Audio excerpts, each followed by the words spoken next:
it's not really inflation over the longer term anyway that causes reductions in standard of living. It's much more about technological progress, either being faster or stalling, or sometimes even going backwards. It's about recessions, about sudden increases in unemployment, so a lot of people are just not working.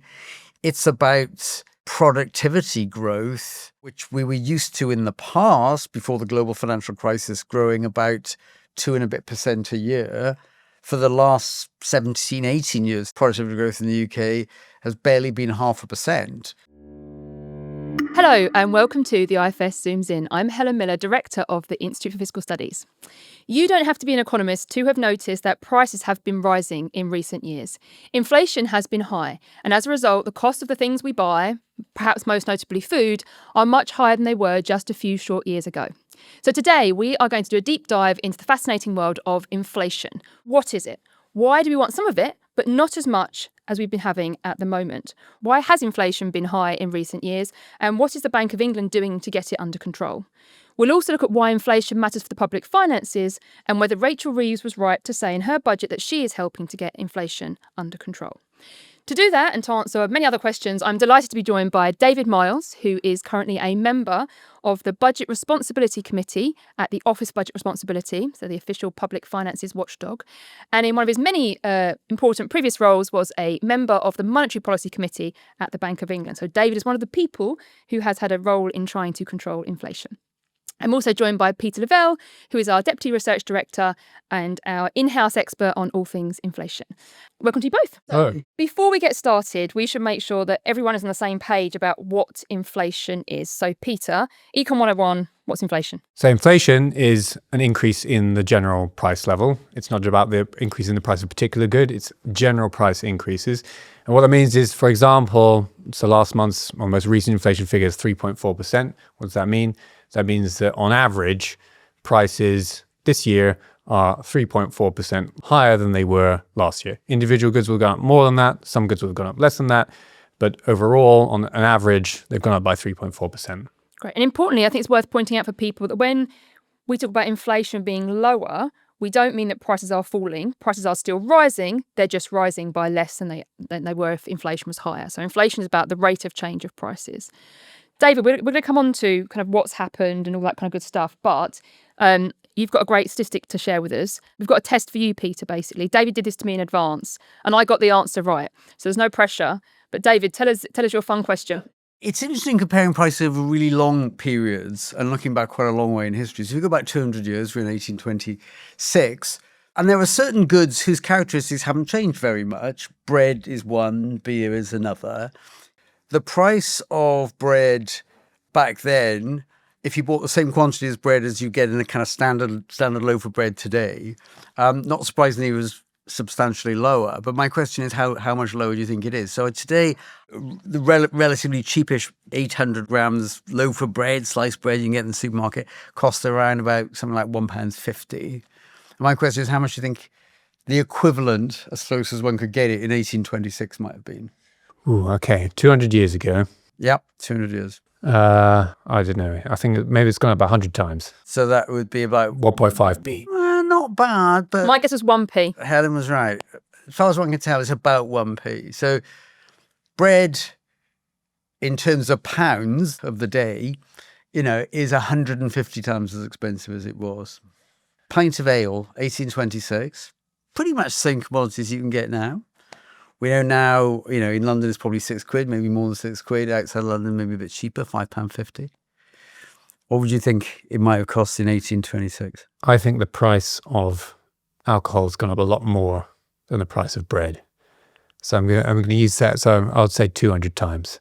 So that would be 3p. You're right. It looks like certainly as regards beer, the price has gone up by a lot more than the price of bread.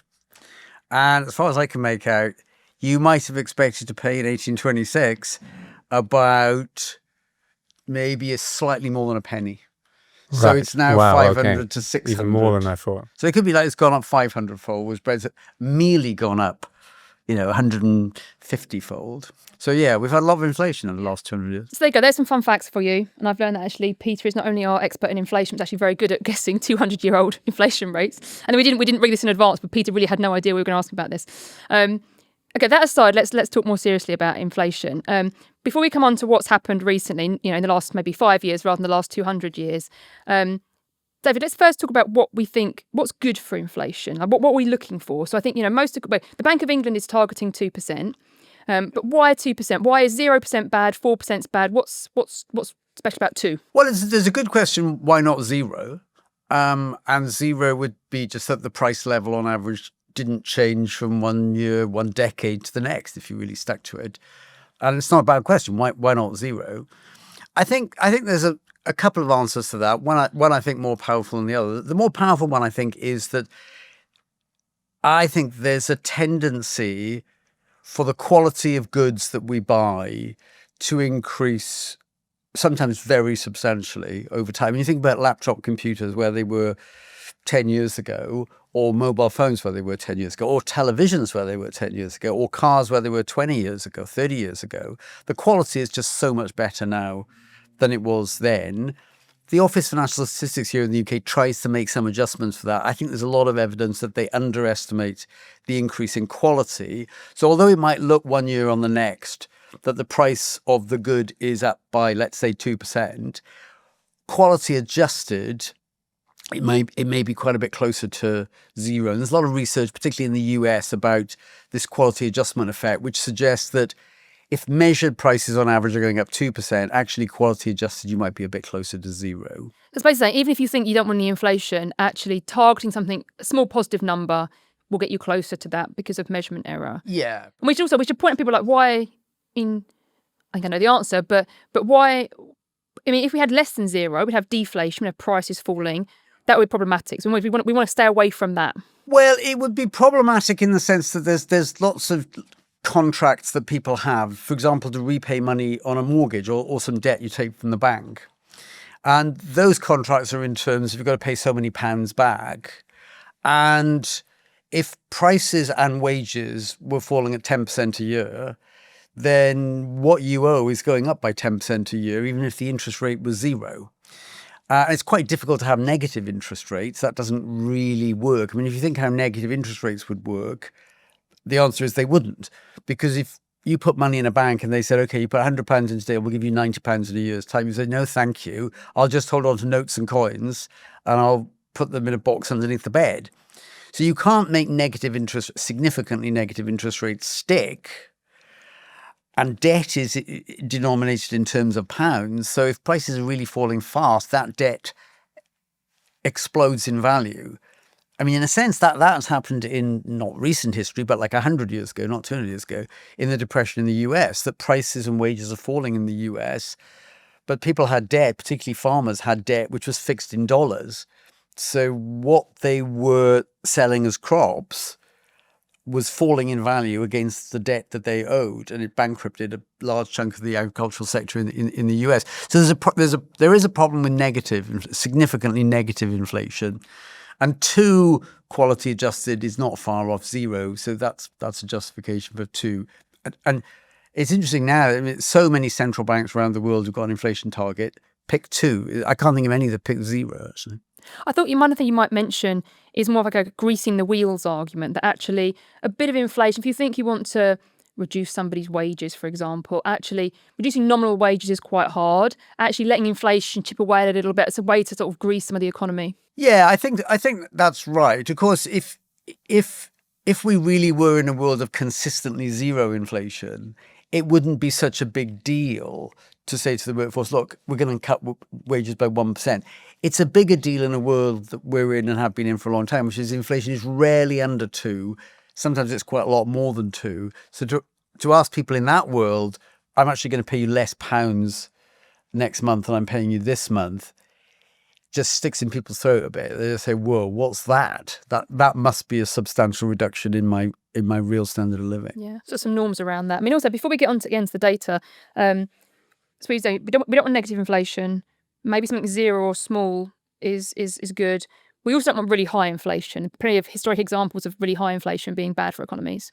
Yes, I think that's partly because high inflation and volatile inflation tend to go together. And it may actually be more the volatility of inflation, the difficulty of predicting it from 1 month to the next or 1 year to the next is more the cost than consistently but predictable inflation at 15%. I mean, 15% is a very high inflation rate. But if it was like steady as a rock at 15, well, interest rates would move to a bit more than 15 and wage settlements would, 17 would become the new norm and we'd sort of get used to prices going up. And the economic damage that does might actually be not very much. The problem is that historically, 17% inflation has generally been followed by, sometimes by 25%. That happened in the UK in the mid-70s, or it then drops down to, 3 or 4, and you don't quite know where it's going to go next year, so people don't know how to bargain about wages. Companies that are setting prices that are going to be fixed, say, for the next year are thinking, well, am I in a world of 17% inflation, or is it about to drop to 3? That makes life difficult. So we'll come back to the Bank of England and the role they play in having sort of anchoring expectations and like anchoring the idea that it will be stable, whether it's at 2 or another level, but stable. For now, though, I think we've rarely got this far into a podcast without some data, Peter. So if we think that we want something around low and stable, Bank of England's targeting 2. We haven't had low and stable recently. So not as far back as 200 years, but paint the picture of the last, 5, 6, 7 years. Yeah, so I'll go a bit further. So let's think about the previous decades, so 2010, 2020. So that was a period where we did have pretty low and stable inflation. So, before this podcast, I looked up, the average inflation figure, it's 2.1%. So it's basically what the bank wanted, almost bang on. Sometimes it went a bit higher, sometimes it went a bit lower, but we had very stable inflation. That really changed after the pandemic, after COVID. So the second half of 2021, we already started to see inflation really picking up, people noticing it. The IFS was noticing it and writing about it. Everyone was noticing it. I mean, it was hard not to notice. Right? Well, yes, Prices exactly. Suddenly things got But expensive. this was a point when inflation was 5-6%, that kind of level. So this is double target. This is a very high rate. And at the time we were discussing why this was. So is it because it's kind of difficult to just end lockdown, just switch the economy back on? Supply chains need to restart. We're buying a completely different set of goods than we were during the lockdown period. People wanted to buy cars, not computer games, and it's difficult to kind of ramp up that production quickly. And so all these problems were catching, and so that led to high cost inflation. It was expected to be kind of temporary. At the same time, there was some energy disruption in gas supplies and things. So, but these were sort of expected to be temporary problems. And then what happened is that really turbocharged inflation is, February 2022, when Russia and Ukraine went to war with each other, and this is a major shock for the world economy. Russia is one of the world's biggest energy exporters. Ukraine's a really big exporter of food, agricultural products. So you've got a nice example about sunflowers that I've heard you use before, right? Yeah, Ukraine's a major exporter of sunflower oil. It's the national symbol of Ukraine. And if you look at the oils and fats categories in the CPI. The CPI is the Consumer Price Index. Consumer Price Index, measure of inflation. The main measure of inflation that we've been talking about. So prices for that category are up 55% over this period, which is much higher than the general rate of inflation. And basically, just to spell that out for people, the same number of people still wanted to buy sunflower oil, but suddenly the amount of sunflower oil in the economy was lower because Ukraine wasn't able to produce and ship as much of it. So you have more people chasing fewer jugs of sunflower oil, and that puts the price of sunflower oil up. That's the kind of mechanics of what's happening. Yeah, exactly. So all these things were disrupted, and that really turbocharged inflation. So then from then it doubled to reach a peak of 11%, which is a very, very high historically. Not for half a century we've seen inflation rates that high, and it was really driven mainly by food and energy. Those are the things that were really going up in price. So energy prices had doubled by the winter 2023, so over that course of that year. And they remain 40% higher than they were just before the war, which is a very rapid rate of increase. But it wasn't restricted to just those things. And what was really worrying at the time was it wasn't just a commodity price shock, energy and food, that was really pushing up the rate of inflation, and everything else was kind of stable. It had kind of spilled out into the service sector, into other goods markets. So we were seeing inflation in these kind of non-core, what's called, so we distinguish between core inflation that might be more volatile and more ignorable in the short term, and non-core inflation, which includes services and things like that. Those sort of very high rates of inflation as well. So yes, it's been a volatile time. And it seemed we'd got over that. So inflation came back roughly to target after that. But since then, it's been stubbornly above target. And that's a persistent problem. So we mentioned before, the most recent rate of CPI inflation was 3.4%. That's from December last year. That's when that figure relates to. So it's still quite considerably above targets. And in normal times, it's not the dizzying rates we had before, but it's a stubbornly above target. Before we come back to that and about why it's above target, I mean, David, so I think we'll all remember that. So the story that Peter's just told is one of basically a supply shock. So something happened that meant that the supply of goods and services was restricted, and then people still wanted them, and that pushed the price up. But I'm sure you remember at the time, people talking about greedflation, the idea that actually businesses weren't just putting up prices because their underlying costs had increased. Actually, companies were trying to increase their profit margins. Is there anything to that, do you think? I don't think there's much to it, to be honest. I mean, if that were true in general across the economy, one way it might show up is that there'd be a surge in profits.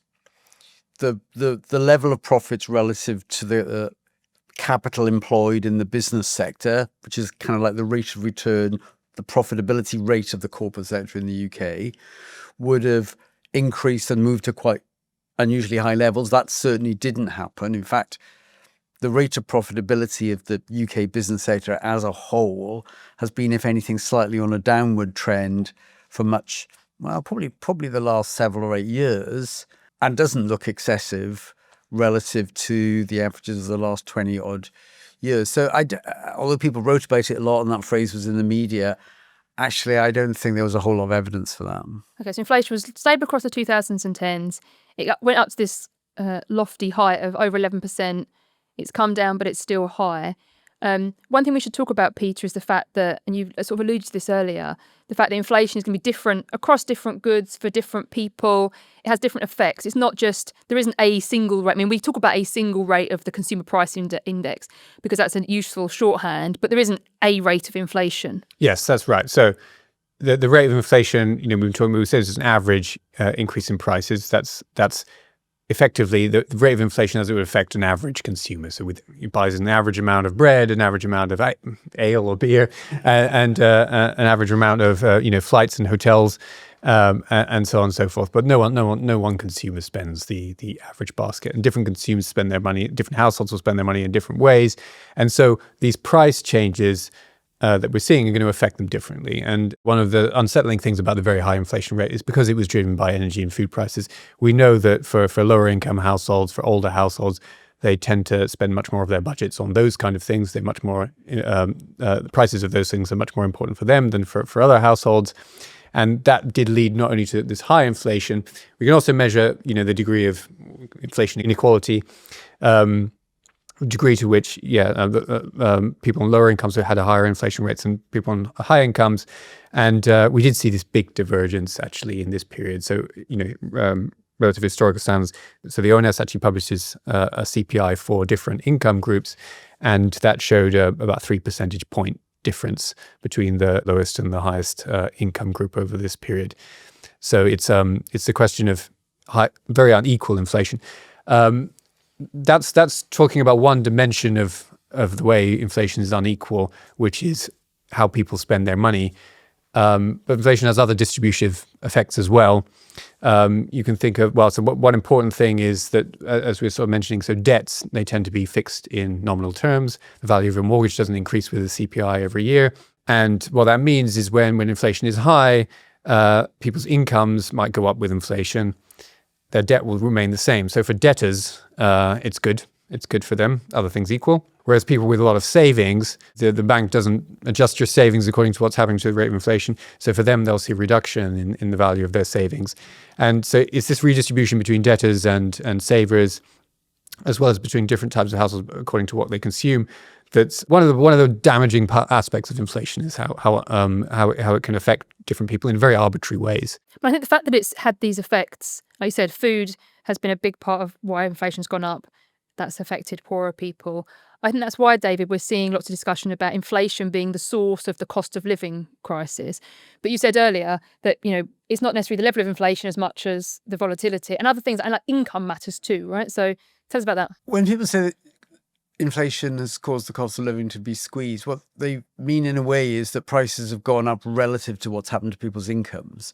So they're right in a sense that if inflation, all else equal, if inflation had been lower, the price of things was lower, but their money incomes were the same, they'd be better off. So it can seem like, well, cost of living squeezes are all about inflation. But really, I think what they're all about is the differential between incomes and salaries and the prices of goods. And that differential isn't really, in a way, an inflation phenomenon. It's about real productivity and the purchasing power of people's wages and salaries.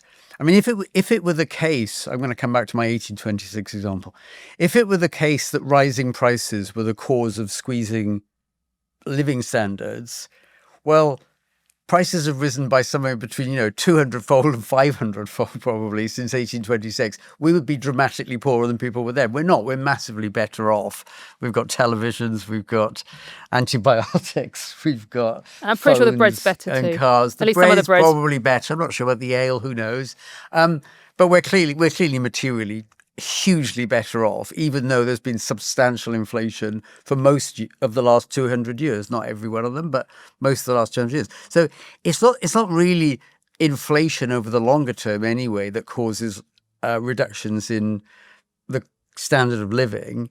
It's much more about technological progress, either being faster or stalling, or sometimes even going backwards. It's about recessions, about sudden increases in unemployment, so a lot of people are just not working. It's about productivity growth, which we were used to in the past, before the global financial crisis, growing about 2% and a bit a year. For the last 17, 18 years since the global financial crisis, productivity growth in the UK has barely been 0.5%. So, and the difference between productivity growth at 2.25% or so, and being not even 0.5%, is that when it was 2.25%, if you think about what's the doubling time for people's real wages and incomes, if they're rising at about 2.25% a year, and the answer is it's about 30 years. So each generation, if you think of generations as, maybe not quite 30 years apart, but, not far off 30 years apart, people are having kids later, so it probably is about 30 years apart now. The children, relative to the parents, when they join the labour market, their wages, their standard of living, in a sense, is twice as high if you've got 2.25% productivity growth. Well, we've had barely 0.25% productivity growth for almost now 2 decades. And so the incomes of, the children relative to the parents when they both join the labour force, nowhere near doubles. It's barely up by a few percentage points. And that will feel like a very different economic environment, and people will think times are hard, we're being squeezed. And again, you may point at, well, prices are going up, aren't they? And think that's the cause. But actually, I think the true cause is much more, in some ways, it's more fundamental. It's not something that the Bank of England can sort out by saying, well, okay, let's try and keep inflation, close to zero now, and we'll all be so much better off. I don't think that works, really. No, of course, at that moment, whereas Peter described there was a supply shock that meant prices suddenly went up. In that moment, within that year space when productivity isn't going to change very much, that puts a squeeze on things. Absolutely. But even that, in a sense, is a real phenomena. Yeah. It was a real thing that Russia invades Ukraine. There's huge disruption in the global energy market. Gas prices absolutely go through the roof. And I mean, in a sense, you could call it an inflation phenomena, but actually, it's fundamentally a real phenomena. And for the listeners, by real, you mean in some sense we are poorer in the sense that actually we just now our money doesn't go as far. We can't buy as many things. Something that the UK imports, needs to buy from the rest of the world, suddenly has gone up in value. So we have to export more stuff to get the same inputs. And that's not really a nominal inflation-y thing just about how you measure prices. That is a real thing. That would be true in a barter economy in which there was no money. You You're just just had trying to to stop trade sunflower stuff. oil for Suddenly you had to hand over whatever 5 we've produced. cows Yeah. for, the 5 hours of kindling financial to make services fire work rather for- than I guess 2 cows. to put it in another way, it's like saying, so the way that this shock manifested is in an increase in prices. It could equally, in another world, have happened where our incomes fell, prices stayed the same, inflation didn't go up, and it was just a period of when we all saw our actual, the pound value of our incomes all falling. Exactly. That brings us nicely on to talking about the Bank of England and what the Bank of England is trying to do, because the Bank of England has this target to try to keep inflation at 2%. Peter said it's been a bit stubbornly above 2%. So before we get into the weeds, sort of talk us through, David, like how is the Bank of England trying to control inflation? Well, I think there are two mechanisms in a way.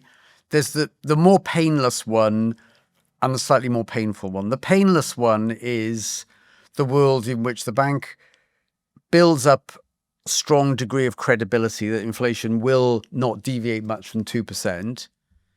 People take that on board in wage settlements. Maybe they push for, 1% or so above 2 because there is some productivity growth. Companies expect, well, on average, the price of our competitors' goods will be up about 2% in 12 months' time. We'll set our prices accordingly. Everybody coordinates on 2% as being the number. It becomes sort of a self-fulfilling prophecy. Everyone believes it, and therefore everyone behaves as if it's true. Some economists believe that that's the true power of monetary policy, that it's just all about credibility. I think the problem with that is that I suspect that when people are bargaining for wages, they're actually a bit more backward looking. In other words, they say, what has just happened to the cost of living? What's just happened to the cost of bread and ale and, heating? Sunflower and stuff oil. that really matters, and sunflower oil and avocados and, all that stuff. Anyway, they look back and they say, wow, hold on, the weekly bill when we go to the supermarket now is about 5% higher than it was. I need to be compensated for that. I'm going to put in for 5%. I don't care that we've got a Bank of England that says it's going to be 2. Over the next 12 months, it's going to be 2%. So I think the kind of nice story about credibility and people are forward looking and they're always thinking, what's inflation going to be in the next 12 months, actually is not a very good description, particularly of wage settlements, where people are really looking for compensation for what just happened. And, after, as Peter described, in 2022, the inflation rate in the UK goes 10%. I mean, then begins to show up in wage settlements, which had been, 3-4%. They were looking more like 5 or 6%. As people look back and said, "I've just been squeezed on this. I need to be paid more."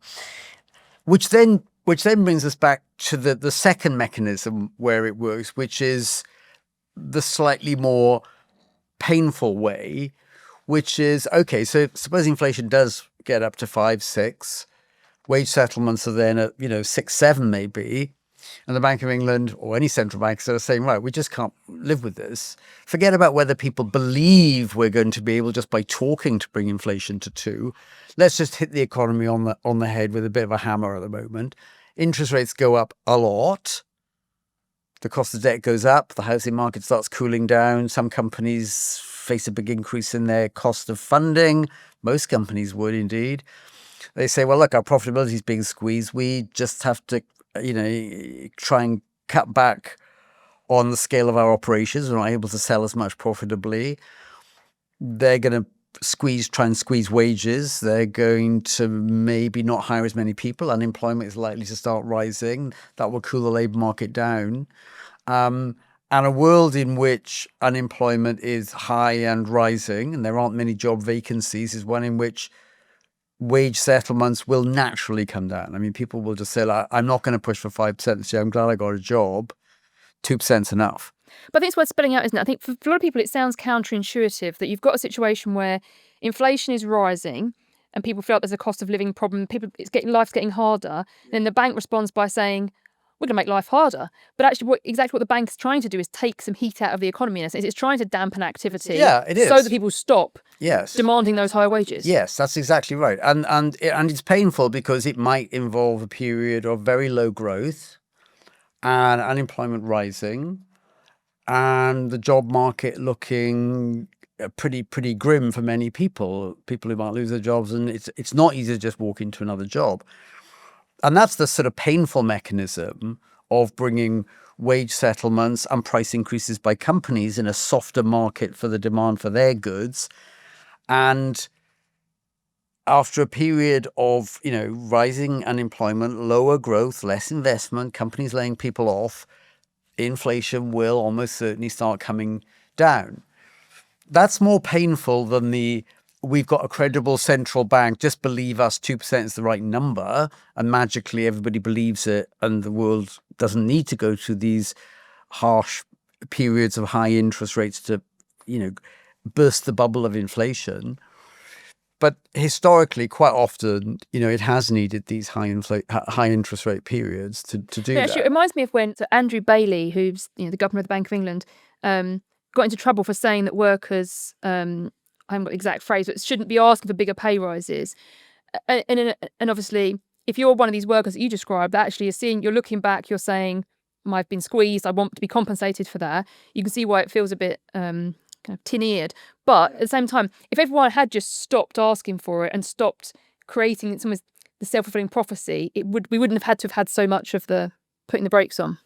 Yes, and again, I think it comes back to sort of central bank credibility. If they can maintain that credibility even when inflation spikes up, as it did in 2022, there's much less need to use the kind of painful weapon of much higher interest rates, because people would say, people might even realize, well, look, not pushing for higher wages is going to prevent interest rates going up. So we'll all just be better off just settling for that and not having to go through the painful route of bringing inflation back down via the Bank of England, in a sense, creating some unemployment and slower growth in the economy. So at the moment, we're in a situation where the Bank of England has got interest rates higher than many of us were used to for a while at least, which means that the cost of borrowing for firms is higher, mortgages are more expensive than they were, say, 5 years ago. We're still in a kind of tightening sort of cycle. So I guess, David, partly are you surprised we're still hearing that inflation is still higher? But perhaps more broadly, what do you think the members of the MPC are kind of thinking about now in working out when they can sort of stop hitting the economy with a hammer, as the way you described it? Well, there's a lot in that question.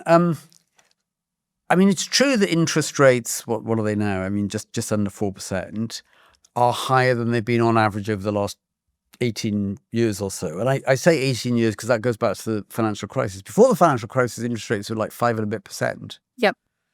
And indeed, the Bank of England's been there since 1694. And what was the price of bread back then? 1694? It was 2 pennies and 1 farthing.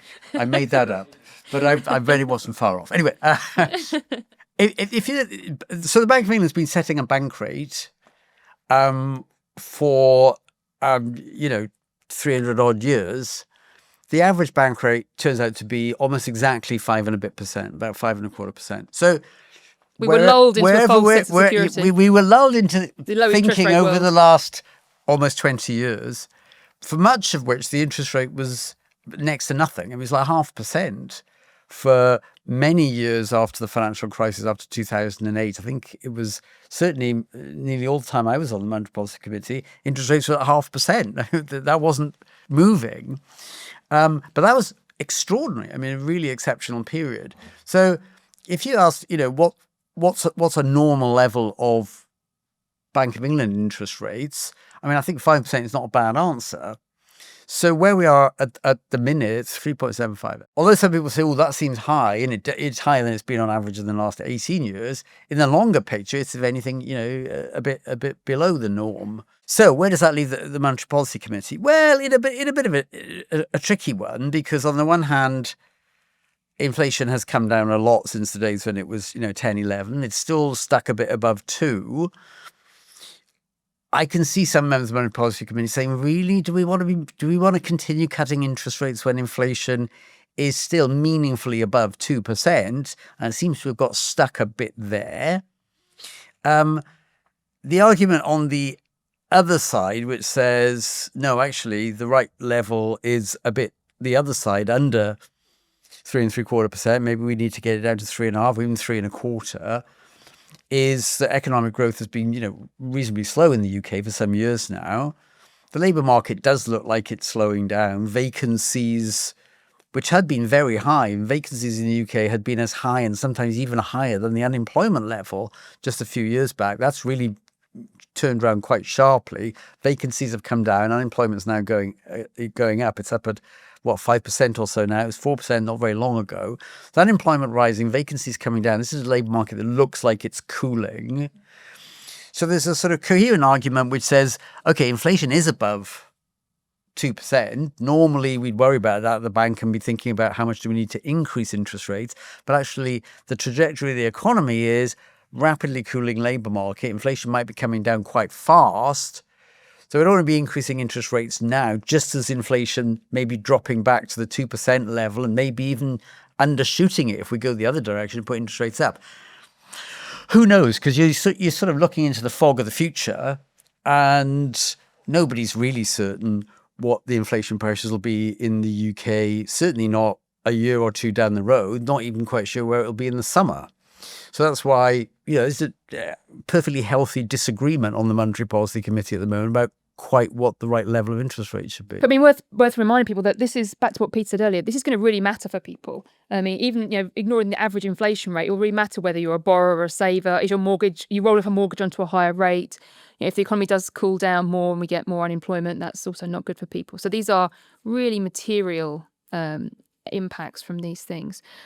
We should wrap up before too long, but I first want to talk about the public finances. We've talked a lot about inflation per se and its effects and the Monetary Policy Committee trying to control it. But kind of in your current role, David, you're thinking about the public finances. So inflation matters there too, partly because the government tends to set plans in kind of cash terms, and therefore if the inflation, and we set it under an expectation for inflation, if inflation then changes, then your plans in real terms change. It has quite a big effect on the public finances.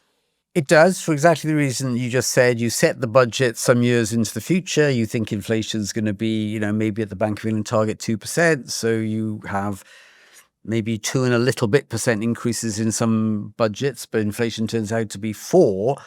Well, then you've cut real expenditure and that will be noticeable. I mean, in a sense, you could say if you can stick to those lower spending plans adjusted for inflation, that's helpful if you're trying to reduce a fiscal deficit and control the stock of debt. So it's not as if inflation is necessarily your great enemy. There's another sense in which it can be somewhat fiscally helpful, which is that the UK government has a huge amount of debt outstanding. Some of that debt, not all of it, some of that debt is long-term government debt, which will only be repaid 10, 15, 20, 25 years ahead. And when it's issued, most of it is at a fixed rate of interest.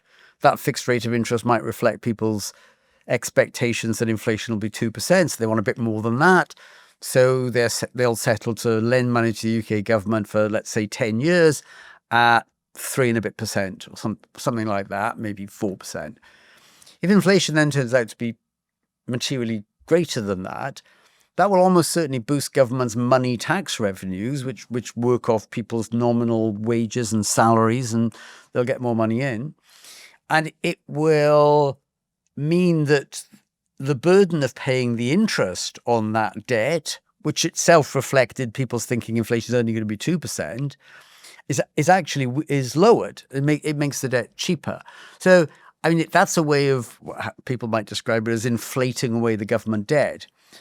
And at times in the past, that seems to have been very effective in bringing down the stock of UK government debt relative to the GDP of the country. It's probably much less effective now, though, and I'm not suggesting for a moment it's actually a government strategy to do that, but it has in the past been a byproduct of inflation turning out higher than people thought. But it wouldn't work quite so well today of deflating the debt for a bunch of reasons. If I can briefly mention 2, the first one is that now and for many years now, in recent decades, the UK government has issued inflation-proof debt, so that when the inflation rate goes up, automatically the interest rate on that debt ratchets up exactly in line with the higher inflation. So you get no benefit of reducing the burden of the debt from higher inflation. It just cuts it off completely. And the UK has issued, relative to most other countries, rather a lot of this inflation-proof debt. People call it index-linked debt. They've been doing it since the early 1980s, 40-odd years now. There's quite a lot of it out there, so that's one reason. There's another, I think, actually more powerful reason, which is if you go back 20, 30, 40 years, and if you go back further, like 100 years, the UK government issued a lot of very long-dated debt which they didn't need to repay for 40, 50 years sometimes. And there, if you issue that debt at a time when people think inflation is low, the interest rate's going to be low on it for as long as it lasts. And then subsequent higher inflation really does reduce the cost of paying the interest on that type of debt. But long story short, the UK government has moved quite dramatically toward effectively issuing lots more very short-dated debt. Part of it is actually via the Bank of England, which essentially has changed some of the government debt from being 10, 15, 20-year fixed-rate debt to paying whatever bank rate is. And bank rate can change from one month to the next. And so if the Bank of England responds to higher inflation by increasing interest rates, which is a kind of natural thing for them to do, that has an impact on the cost of government debt in a way that it absolutely didn't, even 10, 15 years ago. And that's a big change. Yeah, so these complicated things around the interaction between kind of the bank and the government. It also reminds me of your point earlier, David, about incomes. In some sense, another way to control the debt is to have nice, strong income growth. The size of your economy is getting big relative to your debt, and that would be better than any inflationary inputs. Indeed. But more broadly, it can affect tax revenues and spending. Panning out from that, Peter, one of the things that we've talked about quite a lot at the IFS since the budget is the fact that Rachel Reeves stood up and said that her budget will bring down inflation. And actually, in some sense, it's a little bit surprising because we think of the Bank of England as being the body that is trying to control inflation, and as the government as trying to do something else. So perhaps first tell us kind of what Rachel Reeves was doing, and then we'll get into the why and whether it worked. The government has a role in determining how much things we buy cost. It sets taxes, it regulates some prices, so it has some scope to adjust prices in the way it wants. And there's a raft of measures announced in the most recent budget that's kind of aimed at reducing the cost of living, and which would be expected to affect the CPI. They include a bunch of things. So there was an extension in the freeze in fuel duties, so they weren't indexed to inflation as they normally would be. There was a 5p discount in fuel duty that it was scheduled to end. That's been delayed. A big part of the measures is that usually green subsidies, subsidies for green energy are paid for basically in our electricity bills. And the government is going to meet the cost of some of those for 3 years. Other smaller measures like that. So the OBR has the Office for Budget Responsibility, the fiscal watchdog. David's outfit. David's outfit, exactly. Yes. Has estimates on how this is going to affect inflation, and is expected to bring it down this year. These particular measures, some of them are just delaying price increases, so they're sort of providing temporary relief. But for example, if you have a 3-year subsidy to energy bills or a reduction in taxes on energy bills, what that does is it'll bring down inflation this year. In 3 years' time, when those taxes go back up again, you'll have a big a boost in inflation. So some of this is temporary. But yeah, these are the OBR expects in the coming year maybe reduce CPI by about 0.5 percentage point, a bit less. You can see that in the round. So the previous budget, they increased some taxes, VAT on private school fees and other things that would push up the CPI. So that's sort of what's happening and what's expected to happen. All of this, it's a discussion about what the government's doing to address the cost of living. I think there's a big question over how much the government should be thinking about trying to bring down the CPI specifically. And that's for this reason. One of the themes of this podcast is what matters to people is their real income. It's like how much can you buy with the income you have? And there's two ways to affect that. One is through the price level, and the other way is through income. And a lot of what the government does is takes income from some people through taxes and giving income to other people through redistribution. And those sorts of measures don't affect the CPI, but they might be the right thing to do. They might be a good, some people might be doing relatively well, some people might be doing relatively badly in the current conditions, and we want to move money between those two sets of people. The way to do that is by adjusting taxes and benefits, rather than trying to bring down the overall rate of inflation, which some measures will affect and some measures will not. The other sort of big question is the government can do these things in the short term, measures to bring down inflation. In the long run, that's not really what affects the price level we're talking about. That's not really what explains the fact that things were so much cheaper in 1826 than they are now.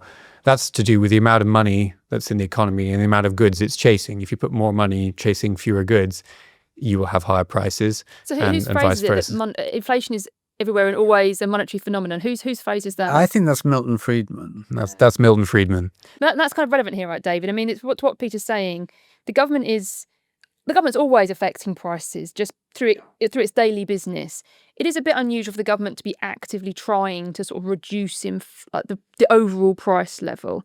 Yeah, I think it's doing it, of course, not across the board on all prices. It's not trying to bring down the price of everything by a percent or so. There are particular taxes or subsidies that hit particular goods. And, in recent years, it's particularly been energy where they've, and I include, fuel duty and not increasing taxes on fuel for vehicles. So it's kind of rather specific things where the government, through setting indirect taxes or through using subsidies, has particular effects on particular commodities. Of course, if you are successful in doing that and bringing the price of things down, it will affect the overall price level. But it's certainly not a kind of generalized strategy. Let's try and bring the price of everything down by, a few percent. So it drops to, like 1% or 2% inflation rate. But in that way, are we better off thinking of it as a redistributive tool, as you're trying to loosen some prices for some people, as opposed to a government helping the Bank of England do its job? Yes, I think that's probably right, because ultimately, the government does have levers where it can affect the prices of particular things. For example, it could, subsidize energy producers to reduce prices from where they are. Of course, that costs money. The subsidy is real money, and ultimately, at some point, that needs to be raised in revenue from somewhere else. And that money will be raised through the tax system, which will, because we've got a very progressive tax system in the UK, generally come disproportionately from people who are above average earnings. And perhaps the benefits of, let's say, household domestic heating bills, which, as Peter was saying earlier, are a bigger proportion of people's spending when they have lower incomes. So that would be a redistributive measure, ultimately. Quick fire question before I let you both go. We've talked a lot about the past, including the deep past. What happens next? So lots of uncertainty in the world. Tariffs seem to be the in thing at the moment. Do you think, David, we're in a higher inflation environment going forward? Are you worried that we won't come back to 2%? I think there are sort of symmetric risks. I think it is difficult to predict where inflation would be with any great confidence. I think you can see risks on the upside and the downside. It could be that the labour market will cool even more rapidly than it has over the last couple of years. That wage settlements will fall to quite low levels, consistent with inflation being even under the 2% level, and that happening relatively soon. There's plenty of risks on the other side. Tariffs and geopolitical events that will potentially increase the price of things that the UK doesn't produce domestically but has to import. Oil and gas, an obvious example, various types of food. Big spikes in those prices almost inevitably feed through to big increases in inflation, just as they did in 2022. And who knows where that's going to go. So I think it's a situation where there are risks on either side. And my own view is it isn't obvious. If you said, where will the inflation rate be a year from now? Will it be substantially above 2% or might it be below 2%? I say, well, actually, I think there's a pretty, I bet even money either way on that. What do you think, Peter? You're pretty good at guessing the inflation rate for the last 200 years. Let's put you on record now and see if we can evaluate in a couple of years how good your guess is.